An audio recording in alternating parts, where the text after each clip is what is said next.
Rabbil alamin wassalatu wassalamu ala asyrafil anbiya'i wal mursalin wa ala alihi wa sahbihi ajma'in. Alhamdulillah nahmaduhu wa nasta'inuhu wa nastaghfiruhu wa na'udzu billahi min syururi anfusina wa min sayyiati a'malina. May yahdihillahu fala mudilla lahu wa may yudlilhu fala hadiya lahu. Asyhadu an la ilaha illallah wahdahu la syarika lahu. Lahul mulku wa lahul hamdu yuhyi wa yumitu wa huwa ala kulli syai'in qadir wa la hawla wa la quwwata illa billahil aliyyil azim. Alhamdulillah kita dapat bersama sekali lagi pada malam ini, insya-Allah dalam syarahan kitab Ihya Ulumuddin, dan sama-samalah terlebih dahulu pada malam ini kita membuka majlis ilmu kita dengan kita membacakan umul kitab Al-Fatihah. أعوذ بالله من الشيطان الرجيم بسم الله الرحمن الرحيم الحمد لله رب العالمين الرحمن الرحيم مالك يوم الدين إياك نعبد وإياك نستعين اهدنا الصراط المستقيم صراط الذين أنعمت عليهم غير المغضوب عليهم ولا الضالين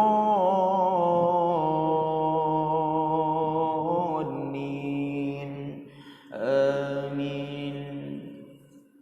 Alhamdulillah, bersyukur kita kepada Allah Subhanahu wa taala yang Maha memberikan kita semua dengan nikmat dan juga kerahmatan, serta Allah memberikan kepada kita semua dengan nikmat hidayah, yang mana mudah-mudahan hendaklah sama-sama kita sentiasa meminta daripada Allah Subhanahu wa taala agar diberikan kepada kita semua dengan hidayah dan dijauhkan kita daripada amalan yang jahat, yang mana amalan jahat itu akan membawa kepada kegelapan hati, dan sama-samalah kita berusaha ke arah memperbaiki amalan kita, memperbaiki dan juga meluruskan niat kita. Mudah-mudahan segala apa yang kita lakukan adalah kerana Allah Subhanahu wa taala, insya-Allah. Jadi insya-Allah pada malam ni kita menyambung dalam ringkasan Ihya Ulumuddin pada muka surat 41.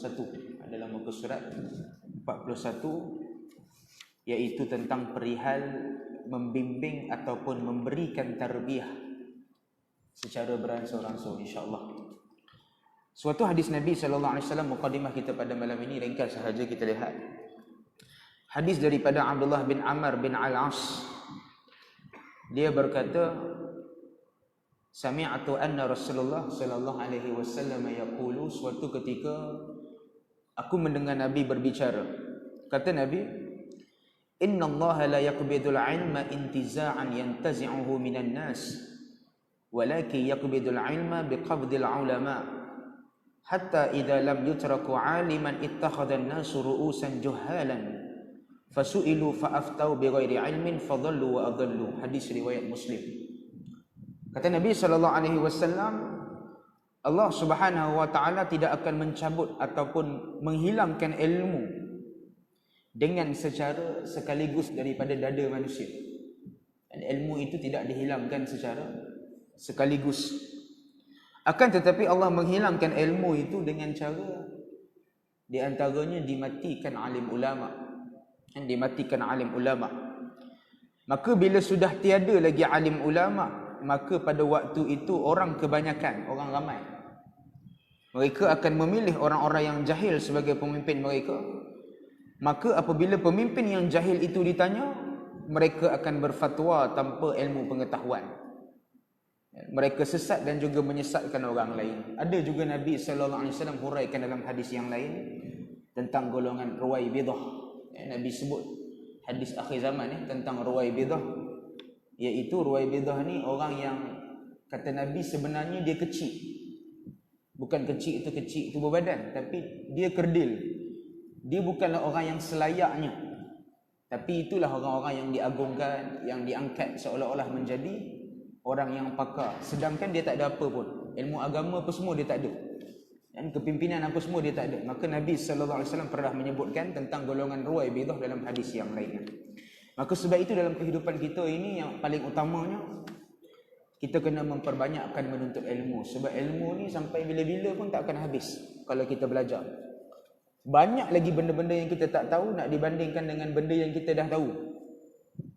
Jadi sementara alim ulama yang masih lagi ada, maka sama-samalah kita mengambil ilmu pun ataupun manfaat daripada mereka. Pada pagi subuh tadi kita terima satu berita yang menyebabkan hati kita semua pun sedia maklum, iaitu Datuk Ustaz Abu Hassan bin Al-Hafiz telah kembali ke rahmatullah. Dah pergi meninggalkan kita, yang mana adik-beradik dia lah, Ustaz Ishaq dan juga Ustaz Haruddin, Dr. Haruddin juga telah meninggal. Dan tiga-tiga semuanya dah tak ada, adik-beradik semua dah meninggalkan kita. Mereka lah generasi ilmuwan, ulama masa kini yang dihormati dan juga disegani.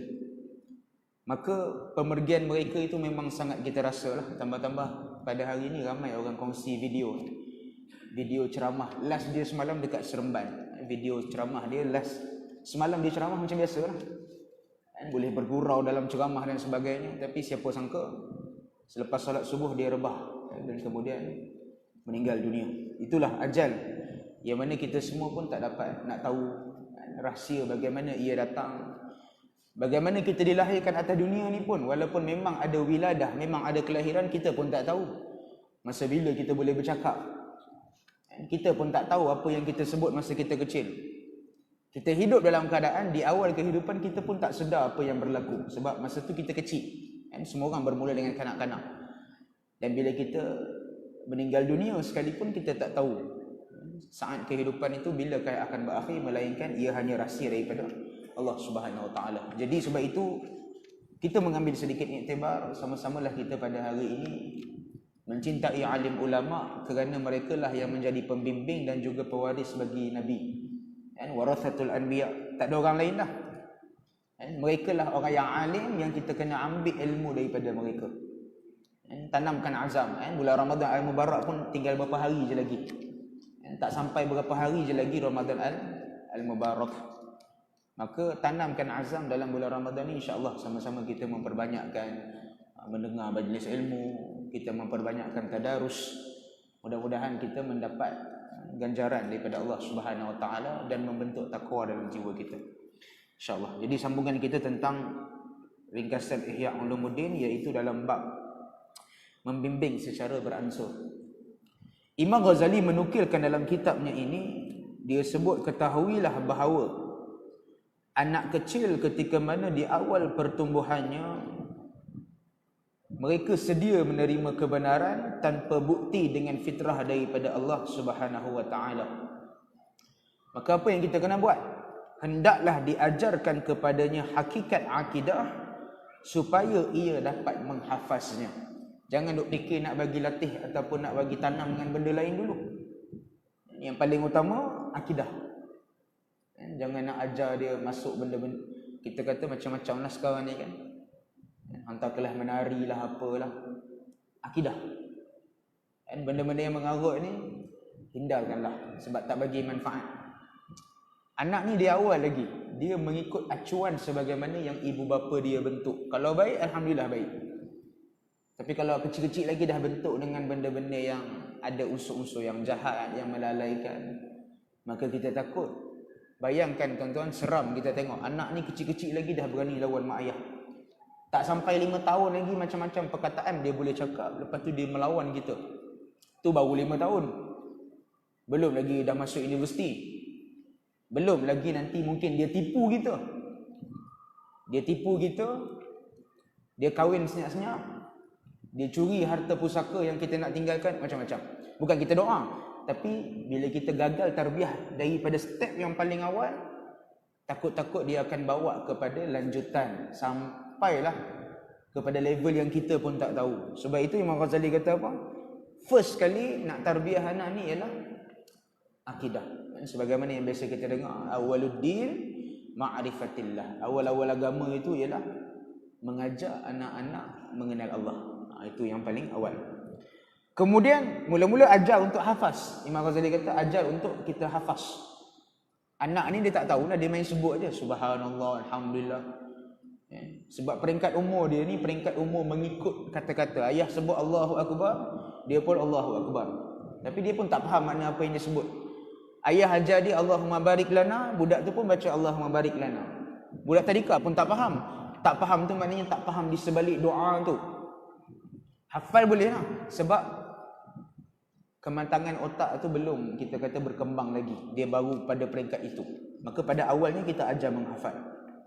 Kemudian bila dia dah sampai besar sikit, mungkin 7 tahun, 9 tahun, 10 tahun, masa tu dah okey lah. Kanak-kanak pada waktu itu dia di fasa berkembangnya minat mereka dan juga minda mereka.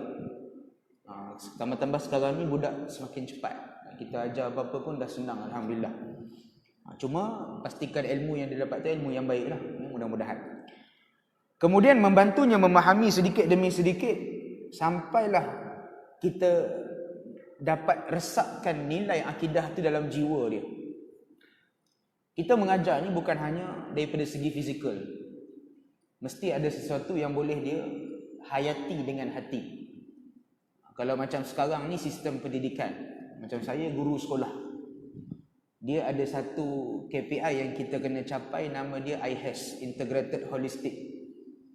Maksudnya kalau kita masuk kelas setengah jam tu, ajar budak darjah 6 contohlah, saya masuk kelas tahun 6, bukan hanya nak capai taraf PDP. Okey, budak-budak boleh jawab soalan, apa itu sam'iyat? Okey, dia boleh jawab. Apa itu su'ul kalam? Bercakap dengan kata-kata yang buruk. Ni pelajaran akhlak lah contoh. Baik, secara fizikal dia boleh jawab lah. Semua boleh angkat tangan, semua boleh bagi tahu ta'arif dia apa. Tercapai lah daripada segi fizikal. Tapi sekarang ni dia ada satu lagi bidang, IHES, Integrated Holistic.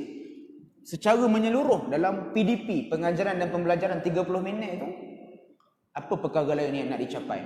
Contoh, menyemai kata-kata ataupun menyemai dalam lidah budak-budak ni supaya memboleh. Bila dia orang dapat satu-satu nikmat, cikgu bagi dia orang hadiah, ucap Alhamdulillah, terima kasih cikgu. Itu nilai. Bila dia dah boleh sebut benda tu dengan sendiri, tanpa kita perlu nak push dia lagi, tak payah nak kita tolak dia lagi, masa itulah insya-Allah mungkin masa tu dah tercapai lah. Dia dah faham benda tu dengan jiwa dia. Oh, kalau orang bagi barang kita kena ucap Alhamdulillah, kita kena ucap terima kasih. Itu IHES. Sekarang ni dalam pendidikan Alhamdulillah dah ada benda tu. Mungkin akan tambah baik lagi di masa akan datang. Yang ni di sekolah. Di sekolah pun ada benda ni. Kalau tarbiyah di rumah, mak ayah apatah lagi lah. Kita memang banyak masa dengan anak-anak. Daripada awal bangun tidur sampailah tidur balik. Walaupun tengah hari kita pergi kerja. Tapi bermula hidup sampai berakhirnya hidup pada waktu malam, kita ada banyak masa dengan anak-anak. Jadi sepatutnya tarbiyah tu berlangsung dengan lebih berkesan. Sebab kita ada masa dengan mereka. Kemudian dikatakan orang yang berakal tidak perlu mencari bukti kecuali sekadar keperluan. Keperluan yang dimaksudkan adalah bila ia mengalami masalah, maka dia berupaya juga untuk menghilangkannya. Orang yang berakal, kata Imam Ghazali, yang betul-betul dia boleh fikir dengan akal dia sendiri, bila ada sesuatu masalah. Benda ni tak semestinya untuk budak kecil je. Kita orang yang dah besar kan, kita dah jadi ayah orang, dah jadi datuk orang, masalah memang akan sentiasa ada. Sebelum kita kahwin ada masalah, tengah kahwin pun ada masalah, dapat anak pertama ada masalah. Allah ujilah, Allah uji macam-macam masalah. Bila kita dah jadi datuk pun anak kita buat hal ada masalah dia. Dia bergaduh dengan bini dia pula tu. Masalah tak pernah stop. Masalah dalam hidup ni ataupun kita kata dugaan yang Allah bagi memang tak pernah berhenti, memang akan sentiasa hadir. Jadi kata Imam Ghazali, orang yang berakal dia mempunyai suatu kekuatan. Bila dia mengalami masalah, dia akan berupaya untuk menyelesaikannya. Selesai ni tak semestinya selesai 100%. Tapi selesai yang dimaksudkan ialah kita bagaimana prinsip kita bila terima sesuatu masalah. Ada orang yang kena depression. Depression maknanya depression ni lagi atas daripada stres.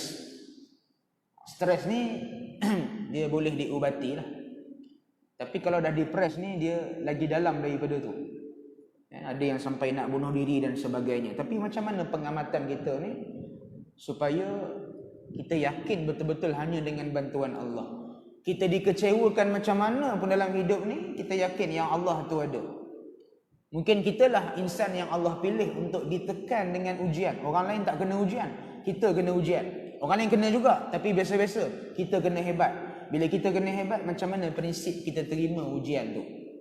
Maka Imam Ghazali kata, orang yang guna akal dengan sebaik-baiknya, datanglah macam-macam masalah kepada dia pun, dia akan selesaikan sendiri. Dia akan tenang dalam menghadapi sebarang masalah hidup dia. Adapun memperdalamkan ilmu kalam pada permulaannya, seperti orang yang menerjunkan dirinya ke dalam laut untuk berenang. Imam Ghazali umpamakan orang yang belajar ilmu kalam, terjunkan diri ke dalam laut untuk berenang. Barangkali keyakinannya tidak selamat ketika memperhatikan kesulitan dan juga keraguan. Maka patutlah di antara manusia ada yang melakukannya jika dirasa perlu, dengan tujuan menolak pemahaman ahlul bid'ah ataupun menghilangkan keraguan yang ditimbulkan. Ilmu, tuan-tuan, kita cari. Nak masuk dalam ilmu kalam, ilmu bagaimana kita nak mengenal Allah Subhanahu wa taala, kita nak cari hakikat tentang agama. Muallaf akan terima ujian yang lagi kuat daripada kita, sebab muallaf ni orang yang dijinakkan hatinya oleh Allah, kemudian dia mendalami lagi ilmu agama, dia akan ada cabaran. Ada orang akan perlekehkan dia. Kita yang memang Islam secara keturunan ni pun sama juga, cuma ujian kita taklah seberat sebagaimana muallaf. Kita lihat contoh sebagaimana sahabat Nabi. Kalau kita cerita, bukan kata minoriti lah, bahkan majoriti sahabat-sahabat ni, semua sahabat-sahabat ni bila mana Rasulullah sallallahu alaihi wasallam menerima wahyu dan Nabi menyatakan tentang agama Islam, sembahlah Allah, tinggalkanlah berhala-berhala. Bila kamu dekat kepada Allah, kamulah orang yang berjaya. Kamu dekat kepada Tuhan-Tuhan berhala, Allah akan jauh daripada kamu, kamu akan kena bala. Asalnya sahabat-sahabat ni ada yang memang menyembah berhala, kemudian bila masuk Islam dia sayang kepada Islam. Ada sahabat yang mana sebelum daripada kedatangan Islam, dia orang yang statusnya tidak ada agama. Dia tak pergi menyembah berhala. Ada dalam kalangan beberapa orang sahabat, dia tak pergi sembah berhala, tapi dia tak ada agama lah. Tapi lepas tu bila datang Islam, dia masuk Islam. Boleh kita katakan kesemuanya lah merupakan muallaf. Bila mereka perlu Islam, pada waktu tu wahyu pun baru turun. Baru setahun, baru 3 tahun. Sedangkan tempoh wahyu tu berapa lama? Kira-kira 23 tahun. 13 tahun di Mekah, 10 tahun di Madinah. Panjang tempoh tu. Tapi dengan sekadar ilmu yang mereka ada, masa dekat Mekah, kebanyakan ayat-ayat yang turun ialah berkisarkan tentang akidah. Cerita pasal kiamat, cerita pasal azab Allah, cerita pasal nabi-nabi yang terdahulu. Tu ayat-ayat makiyah. Kalau ikut ulama tafsir dia kata apa? Makiyah ni surah yang diturunkan sebelum hijrah. Madaniyah surah yang diturunkan selepas hijrah Nabi sallallahu alaihi wasallam ke Madinah. Di Madinah lain pula cerita, banyak ayat-ayat berkisar tentang syariat Allah. Macam mana nak melaksanakan solat, bagaimana nak berwuduk, bagaimana nak kalau nak berwuduk tiba-tiba tak ada air, tayammum. Yang ni Madaniyah, kerana di Madinah difokuskan tentang bagaimana untuk membangunkan Islam. Dekat Mekah ayat-ayat yang lebih kepada larangan tentang menyembah berhala, tentang mensyirikkan Allah. Itu beza dia. Jadi Imam Ghazali dekat sini dia menukilkan orang yang nak memperdalamkan ilmu kalam pada permulaannya adalah orang yang menerjunkan diri ke dalam laut untuk berenang. Dia sendiri pun tak pasti. Aku ni reti, kita nak berenang ni, kita pun tak tahu macam mana nak berenang ni. Kita pun muskil kan. Sebab contohlah orang tu tak pernah berenang. Dia tak tahu macam mana nak menyelam, tak tahu nak tahan nafas macam mana. Sudah. Main masuk je. Tapi itu orang berenang. Orang yang ada ilmu berenang, maka insya-Allah campaklah kat mana-mana dia akan selamat. Cuma Imam Ghazali dekat sini menukilkan keyakinannya tidak selamat ketika memperhatikan kesulitan dan juga keraguan. Kalau dia fikir dia tak selamat aku masuk dalam ni. Dia tak ada keyakinan untuk mengharungi cabaran, maka dia akan tenggelam. Tenggelam mati ya. Tenggelam tu mati ya. Sebab dia dah putus asa awal-awal. Tak naklah berenang, kita biar je lah. Tapi kalau orang tu dia masuk, walaupun dia tahu dia tak ada ilmu untuk berenang, dia menyelam. Lepas tu dalam tu dia jumpa macam-macam lah. Dan kemudian dia nak mengharungi kehidupan tu, maka dia akan dipermudahkan oleh Allah Subhanahu Wa Taala. Sebab itu kalau masuk Islam ni, kita kena bantulah mu'alaf-mu'alaf yang mana mereka ni nak belajar kepada ilmu-ilmu yang banyak, nak belajar baca surah, nak belajar solat, macam-macam lah. Jadi sebab itu kita kena bantu mereka. Baik, pengertian Islam adalah tunduk dan juga berserah diri, dan iman adalah penerimaan oleh hati. Allah sebut dalam Al-Quran yang mana disebutkan istilah Islam. Dalam Al-Quran dinamakan agama itu sebagai agama Islam. Antaranya Bismillahirrahmanirrahim, Innad dina 'indallahil Islam. Sesungguhnya agama di sisi Allah itu ialah Islam. Sebelum daripada Nabi Muhammad sallallahu alaihi wasallam, agama ni semua adalah Nabi Isa, Nabi Musa, Nabi Ibrahim, Ishaq, Nabi Yusuf. Hanya disebut sebagai dua istilah. Yang pertama, agama yang disebut menurut nama Nabi masing-masing.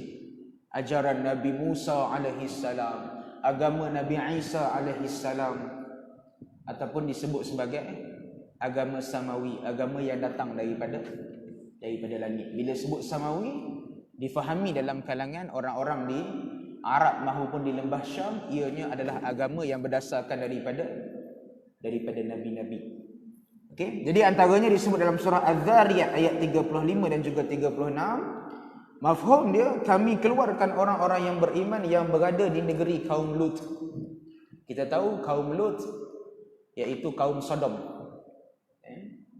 Yang mana Nabi Lut alaihi salam diutuskan kepada suatu kaum yang mana mereka mempunyai perangai yang sungguh aneh. Lelaki sama-sama dengan lelaki.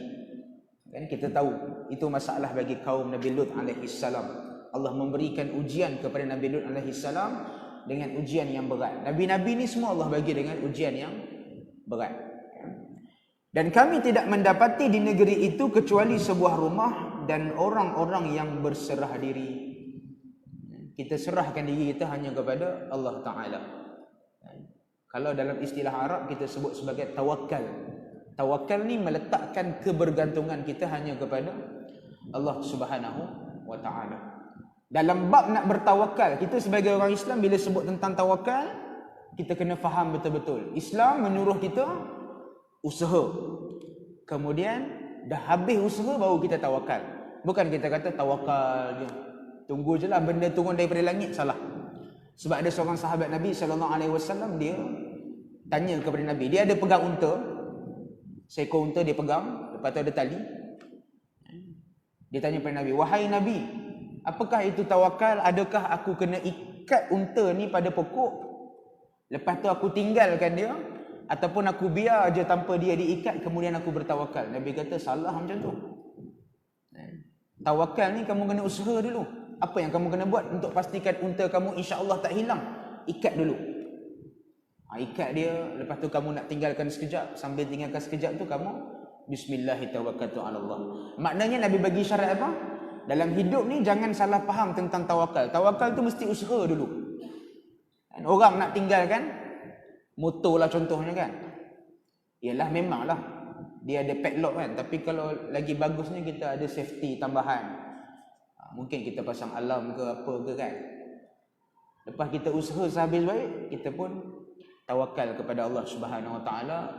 Letakkan penjagaan tu pada Allah. Contohlah kita nak pergi suatu tempat yang ramai, macam dekat KL ke, area-area yang kita kata bahaya juga ni, orang angkut motor punyalah banyak, kita pun tak yakin kan. Jadi usaha sehabis baik keselamatan tu. Kita bawa kereta, tiba-tiba parking kat shopping complex, tak kunci. Tak payah kunci, aku letakkan penjagaan kereta ni pada Allah. Kan Allah tu Maha menjaga. Ni salah. Kenalah kunci kereta tu. Ada orang dia pasang ekstra alarm dekat kereta tu. Buat sehabis baik, kemudian baru bertawakal. Rumah kita pun sama. Rumah kita tak kunci, tombol pun tak kunci, grill tak kunci, gate biar terbuka. Lepas tu kita kata Tawakal lah. Aku nak balik kampung ni, seminggu balik kampung. Bayangkan, gate terbuka, grill pun terbuka, tombol pun tak kunci. Macam manalah rasa-rasanya lepas seminggu dia balik daripada kampung. Balik rumah kat Puchong balik, tengok, apa hal ni? Jadi sebab itu tawakal ni kena tepat. Usaha sehabis baik barulah kita bertawakal. Itu maknanya berserah dirilah. Berserah diri hanya kepada Allah Subhanahu Wa Taala. Kita usaha, tapi dalam bab berserah ni kita letakkan pada akhirnya Allah yang Maha menjaga segala-galanya. Jangan sampai juga, tak boleh juga bila kita terlalu berusaha tapi lepas tu tak tawakal. Kena tawakal. Barulah jalannya itu betul. Tidak ada di sana kecuali sebuah rumah Allah, menyebut pula kedua-duanya dengan dua makna berbeza. Dalam surah Al-Hujurat disebut orang-orang Arab Badui berkata, kami telah beriman. Katakanlah kepada mereka, kamu belum beriman, tetapi katakanlah kamu telah tunduk. Kamu telah tunduk tetapi hatimu belum menerimanya. Tunduk kepada Islam istilahnya tidak sama dengan beriman.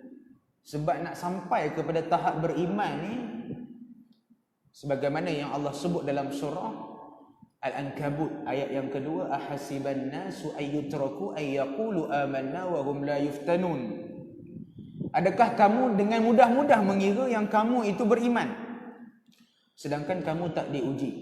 Nak claim diri beriman ni kita pun kata malu nak cakap aku ni orang beriman. Kalau orang tanya, awak ni orang Islam ke? Saya Muslim. Kita beranilah sebut sebab benda tu melibatkan jawapan agama ataupun akidah. Tapi bila orang tanya kita, awak ni mukmin ke? Kita tak berani nak sebut mukmin. Sebab level mukmin ni lagi tinggi daripada Muslim. Mukmin ni orang beriman. Orang yang beriman memang dah confirm lah dia Muslim. Tapi orang yang Muslim belum tentu dia mukmin. Hanya sekadar Islam. Ada orang yang hari ni bila mana masuk Islam, tapi bukan kita nak burukkan siapa-siapa. Yang masuk Islam, yang cari agama, yang cari jawapan, kenapa Allah buat macam ni? Jawapan hidup dia memang sentiasa sifatnya ingin mencari. Maka yang ni baguslah, Allah akan beri kepadanya hidayah dan juga ilmu yang banyak. Tapi yang problem kalau masuk Islam semata-mata nak kahwin. Nak kahwin dengan seorang suami yang mana suaminya tu pun bukan orang yang solat. Hanya sekadar agama tu pada status IC je, warga negara Islam lelaki. Tukar agama. Sebab itu bila masuk agama Islam pun orang Kelantan panggil apa? Kucahnya. Memang hancur jugalah. Walaupun dah tukar agama sebab tak ada orang bentuk dia. Memang suami dia beragama Islam tapi seorang perempuan tu contoh mungkin sebelum tu dia Kristian. Masuk dalam agama Islam. Sebab suami Islam atas status tu je. Tapi suaminya bukan orang yang solat, bukan orang yang jenis mengaji, jenis kaki maksiat, orang yang fasik. Maka tak memberi manfaat apa-apa kepadanya. Sebab itu kalau kita tengok dalam Al-Quran, Allah Subhanahu Wa Taala menyebutkan banyak contoh. Bahkan dalam sirah Nabi sallallahu alaihi wasallam kita dapat tengok ada sahabat-sahabat. Maaf kalau kita ambil huraian sikit sebab benda ni kita nak bagi faham lebih. Dalam peperangan Uhud ada beberapa peristiwa yang jarang mungkin kita dengar, jaranglah kita dengar. Ketika mana orang-orang Islam di medan Uhud, ada orang Islam di medan Uhud, antaranya bernama Ammar bin Thabit. Ada di antara mereka orang-orang Yahudi daripada Bani Tha'labah. Dia Yahudi, orang kaya. Bila mana Rasulullah sallallahu alaihi wasallam mengarahkan kepada mereka agar memberi bantuan. Yahudi Bani Quraizah duduk diam, tak nak bantu orang Islam. Tapi ada seorang Yahudi ni Bani Tha'labah. Dia pergi angkat senjata dia pergi tolong. Bahkan dia buat satu declaration. Hari ni kalau aku pergi perang Uhud ni, kalau aku mati, maka segala harta-harta yang aku ada ni, sebab dia jutawan dekat Madinah. Ada 7 ladang yang besar-besar. 7 ladang yang tempatnya semuanya subur. Dia kata kalau aku mati perang pada hari ni, aku letakkan segala harta aku ni di bawah penjagaan Rasulullah sallallahu alaihi wasallam. Dia Yahudi. Tapi pada hari perang tu, hari perang Uhud pada hari Sabtu. Pada hari Sabtu orang Yahudi Quraizah bagi alasan. Kita orang kan dalam peraturan agama Yahudi tak boleh pergi perang pada hari Sabtu. Dia orang saja bagi alasan. Tapi Yahudi Bani Ghatafan tu, wakil dia, jutawan tu, dia kata Kalau aku mati pada hari ini, aku mati sebagai orang Islam dan hartaku itu aku letak di bawah penjagaan Rasulullah sallallahu alaihi wasallam. Itu dia kalau kita cerita. Ada juga seorang sahabat Nabi sallallahu alaihi wasallam, kalau tak silap dia di antara dua, sama ada dia Bani Aus ataupun Khazraj. Ketika mana dia dekat medan Uhud, dia dah perang habis-habisan. Banyak ni luka kat badan dia ni.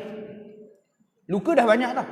Lepas tu sahabat angkat dia daripada tempat, kalau tuan-tuan biasa pergi Mekah, Madinah lah sebab medan Uhud ni dekat area Madinah. Daripada Uhud nak pergi ke tengah bandar Madinah tu tak jauh, dalam 7 ke 8 kilometer je. Masa tengah angkat ni dengan berdarah badan dia ni, tinggal nak bagi sampai dekat tengah-tengah Madinah, nak sampai dekat tempat yang sepatutnya untuk dirawat, sahabat-sahabat bagi kata semangat. Dia kata apa? Wahai kawanku, bergembiralah kamu walaupun kamu sakit sekarang ni dengan luka tikaman yang begitu banyak pada badan kamu, tapi anda kata kalau kamu syahid pada hari ini, syurga menunggu kamu. Sahabat bagi semangat. Tapi tahu apa yang keluar pada mulut dia? Tiba-tiba dia kata, wahai sahabatku, sesungguhnya hari ini aku berjuang bukanlah untuk orang Islam. Sudah. Keluar daripada mulut dia, dia kata, aku bukan berjuang untuk orang Islam. Aku cuma berjuang pada hari ini untuk bangsa aku sahaja. Aku berjuang hanya di pihak kabilah aku sahaja. Terkeluar daripada mulut dia kata-kata macam tu. Kemudian bila mana nak sampai di Madinah, luka badan dia tu makin dalam. Dia rasa sakit sangat. Dia ambil satu pisau yang masih ada di bahagian badan dia, dia cucuk terus, dia bunuh diri. Maka Rasulullah kata, sayangnya dia ni, dia hampir-hampir mati dalam keadaan syurga nak menjemput dia. Tapi bila dia cakap macam tu, aku bukan berjuang untuk agama pun, aku berjuang ni untuk kabilah je. Dan dia bunuh diri dia pula tu. Nabi kata, maka dia adalah ahli neraka. Tuan-tuan, sikit je lagi. Saya bila kita dengar kisah ni, kita rasa Allahu Akbar. Kehidupan ni satu benda yang kita tak tahu. Bila kita dah mati nanti baru kita tahu. Adakah masa kita mati, masa tu kita dah ke akhirat, kita akan tanya, Alhamdulillah, Allah dah matikan aku sebagai orang yang beriman. Masa dekat akhirat nanti baru kita dapat tahu jawapan bagaimana hakikat dekat dunia. Sekarang ni kita hidup atas dunia, kita tak tahu ending kita, hujung kita macam mana. Jadi sebab itu, jangan mudah nak claim ataupun judge orang lain. Begitu juga dalam peperangan Uhud, ada seorang lagi yang mana ketika mana sahabat-sahabat tengah mengusung jenazah, tiba-tiba dia ada seorang sahabat tu, dia sebenarnya lihat sahabat-sahabat sebelum daripada tu, dia dah offer dah kepada kawan dia ni, jomlah masuk Islam. Tolak pun tidak, terima pun tidak, duduk atas pagar. Tapi bila mana di peperangan Uhud, di medan peperangan Uhud, dia juga cedera. Dia cedera, lepas tu kawan-kawan sahabat-sahabat angkat dia bawa balik ke Madinah. Dia kemudian mati. Bila ditanya bila masuk Islam, rupa-rupanya hari tu dia baru masuk Islam. Maka Nabi sallallahu alaihi wasallam mengatakan, sesungguhnya beruntunglah dia kerana dia juga termasuk dalam kalangan ahli syurga. Tu yang kita nak bagi faham tu. Allah sebut dalam Al-Quran surah Hujurat tu tadi, yang penghujung tu, orang Arab Badui berkata, kami telah beriman. Maka katakanlah kepada mereka, arahan ni kepada siapa? Arahan daripada Allah kepada Nabi Muhammad sallallahu alaihi wasallam untuk disebutkan kembali kepada Arab Badui itu tadi, kamu sesungguhnya belum beriman. Memadailah untuk kamu sebut kami dah tunduk. Sebab tunduk ni dia ada makna yang luas. Kalau beriman ni tinggi maqam dia. Orang yang bila mana beriman, dia takkan buat benda-benda maksiat.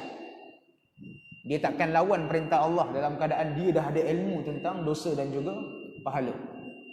Jadi sama-sama kita bermuhasabah di situ dan kita memberi laluan terlebih dahulu untuk laungan azan isya, insya-Allah.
Jadi daripada sedikit contoh yang kita sebut tentang sahabat yang terkorban di medan peperangan Uhud itu tadi, iaitu orang yang lambat memeluk agama Islam.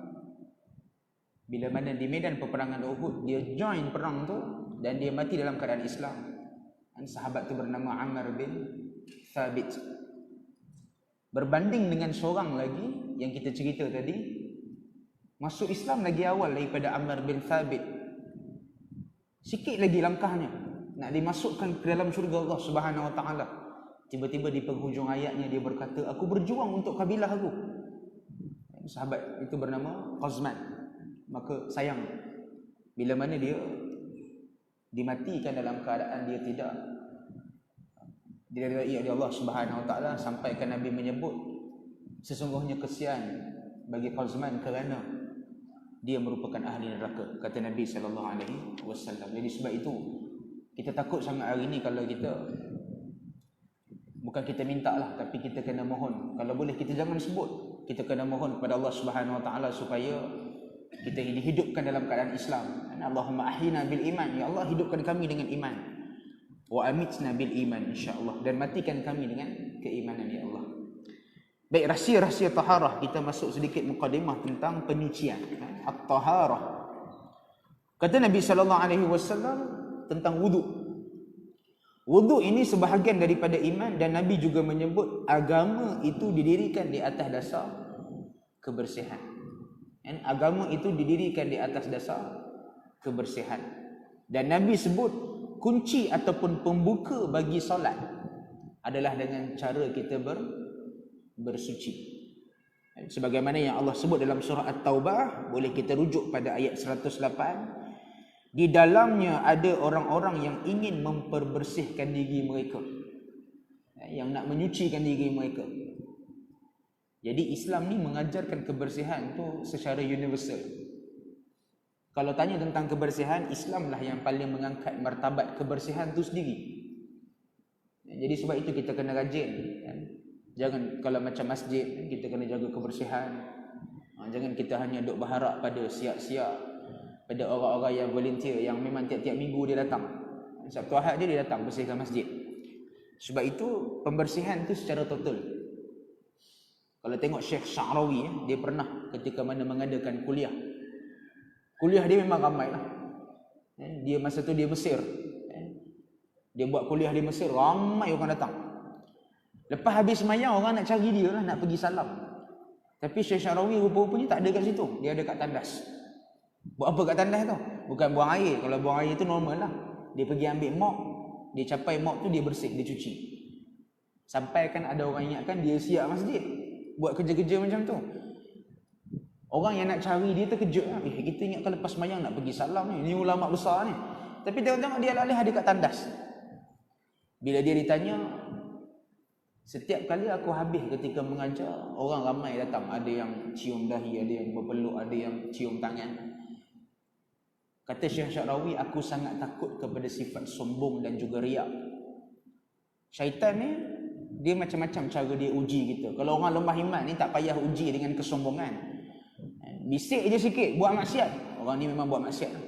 Tapi kesombongan ni dia satu penyakit yang mana orang yang paling tinggi maqam, seumpama kita kata dah level ulama sekalipun, syaitan akan datang ke dalam jiwa dia rasa sombong. Bila ada jemaah tanya soalan yang remeh-remeh sikit, dia kata, ni apa soalan macam ni? Aku jawab soalan yang payah-payah pasal pertelingkahan mazhab. Dia hebat lah, dia boleh jawab soalan hebat-hebat. So kalau ada orang tanya soalan yang bagi dia remeh, dia akan pelekehkan orang. Syekh Sya'rawi takut ada penyakit sombong tu. Dia kata sebab itu lepas habis ceramah, dia akan pergi ke tandas, dia ambil mop. Sebab aku nak berasa diri aku ni kekal hina. Padahal dia ulama besar. Bila dia rasa dia kekal hina, automatik akan terbuang sifat sombong tu daripada jiwa dia. Tu kita tengok ulama, Allahu Akbar. Dia sangat faham kenapa tujuan dia daripada dia kecil, dia membesar dalam keadaan orang yang berilmu, dalam keadaan dia menjadi talibal ilmi, orang yang menuntut ilmu agama, sampailah ke akhir hayat dia pun. Sampailah ke akhir hayat kita sekalipun, kalau kita faham ilmu ni, insya-Allah kita akan berjaya memahami ilmu tu dengan sebenar-benarnya. Orang yang betul prinsip ilmu ni, Dia belajar, bila dia belajar, makin dia belajar dia akan rasa makin tak reti. Bukan belajar tu makin pandai. Bila kita makin belajar, sebenarnya kita makin banyak benda yang kita tak tahu. Jadi sebab itu kena bermuhasabah. Itu maknanya tanzif. Situasi membersihkan diri daripada segala perkara. Jadi kalau kita lihat bersuci itu, kata Imam Ghazali, ada 4 peringkat, ada 4 tawaqat, 4 peringkat. Yang pertama, yang dibersihkan ialah memperbersihkan badan kita ni daripada hadas. Raf'al hadathi. Sama ada hadathil asghari, hadas yang kecil, ataupun hadathil akbar, hadas yang besar. Itu yang pertama lah. Maknanya yang pertama ni ialah pembersihan tu secara zahir. Kita baru buang air kecil, badan kita tiba-tiba terkena najis, najis lembu ke unta ke apa, kita pergi basuh. Itu ialah penyucian secara zahir. Yang kedua, membersihkan anggota tubuh badan daripada kejahatan dan juga dosa. Yang mungkin tangan kita buat, telinga kita buat. Setiap panca indera tu ada keburukan-keburukan yang kita buat. Maka itulah pembersihan peringkat yang kedua. Peringkat yang pertama ni bersih secara zahir. Semua orang boleh buat bila ambil wuduk. Ataupun kalau bukan ambil wuduk pun, contohlah tiba-tiba dia terpijak tai lembu tengah-tengah jalan. Ada tak orang nak biar dia tai lembu tu? Tak ada. Pergi tempat lain semua orang kata dia berbau. Dia akan cari sumber air yang terdekat, dia akan basuhlah kasut dia tu, dia akan basuh selipar dia. Kalau pijak dengan kaki, lagilah.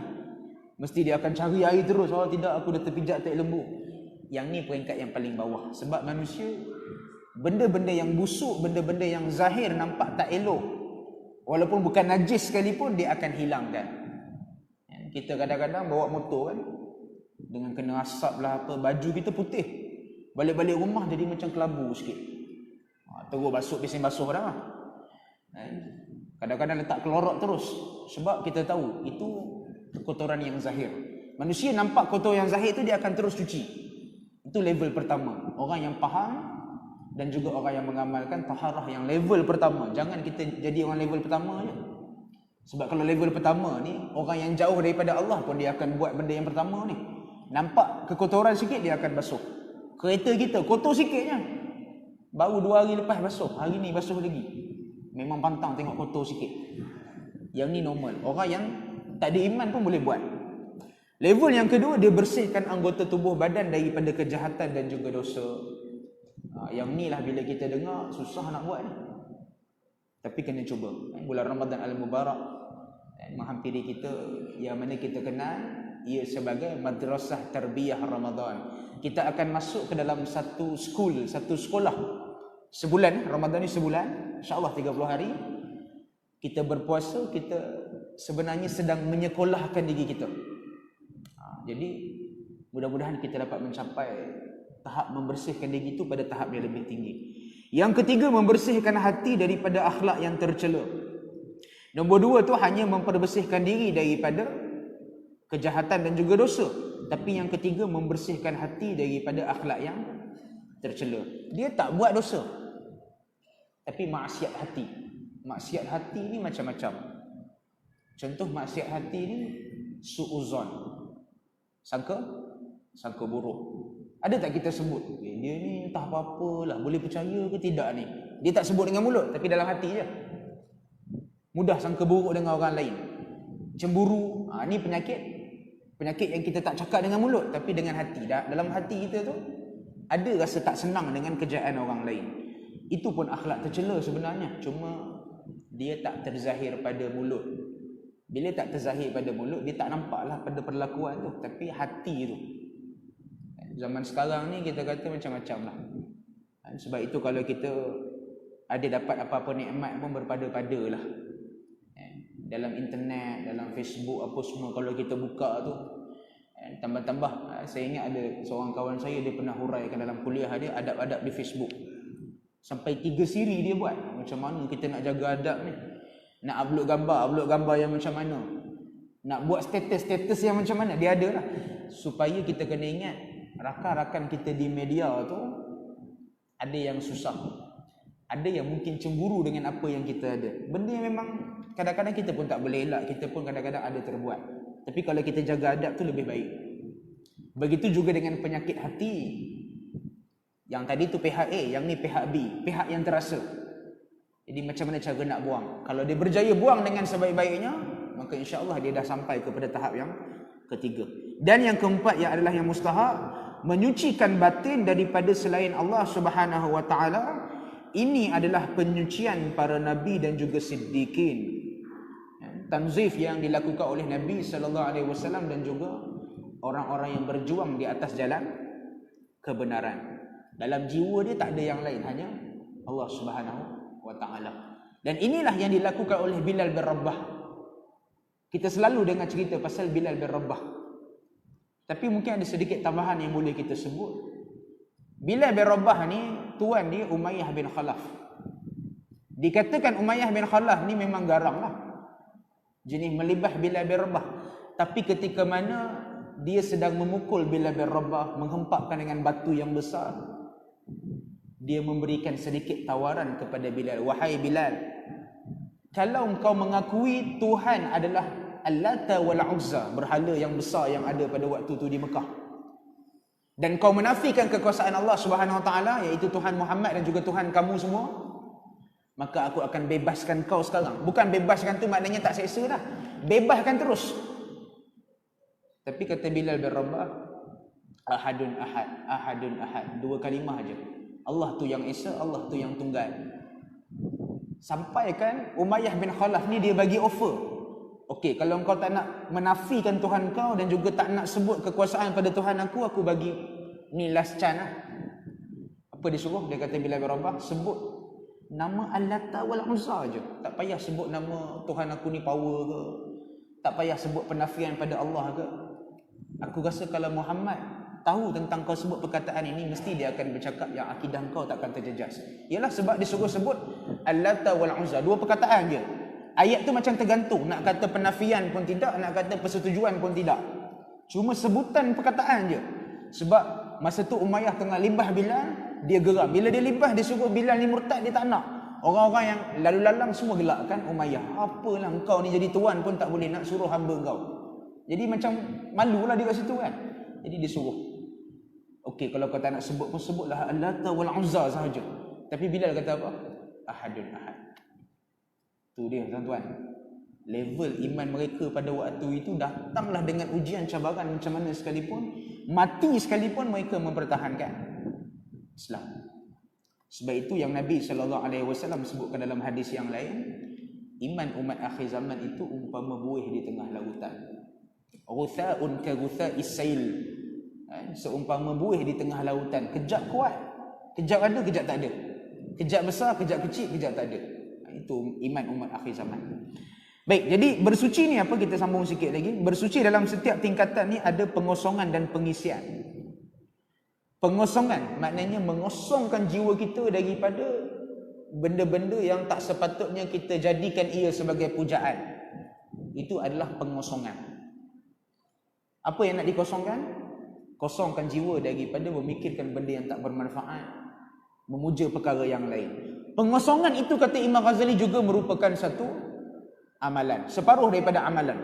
Kerana yang lain bergantung pada Allah. Itulah yang disyaratkan sebagaimana yang Allah sebut dalam Al-Quran surah Al-An'am.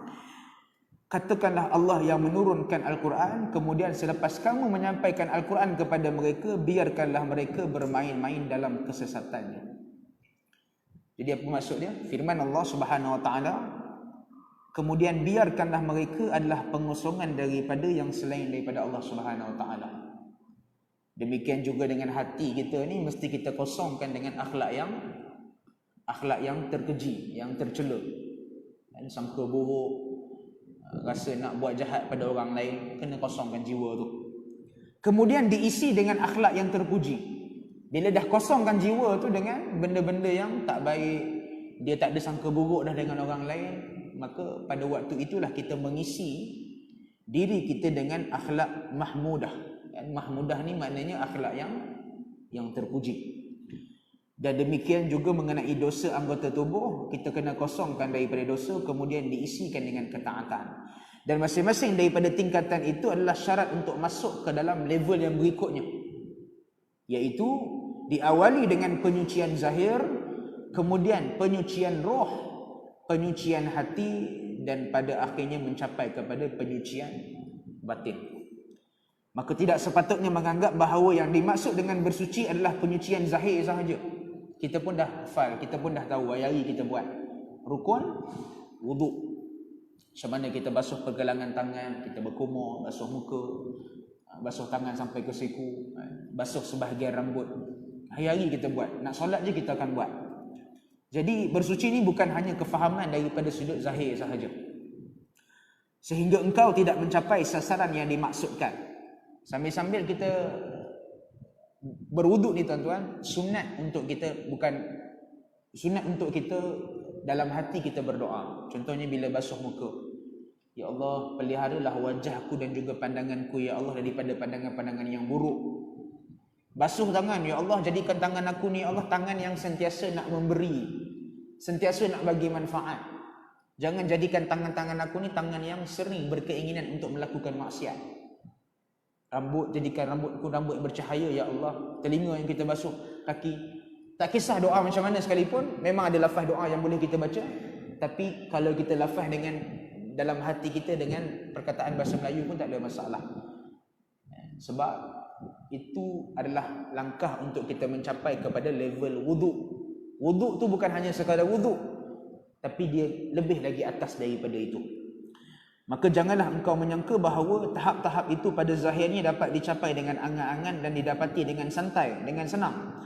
Kerana seandainya engkau bekerja keras sepanjang umur kamu, barangkali engkau hanya berjaya mencapai sebahagian daripada tujuan. Imam Ghazali kata apa?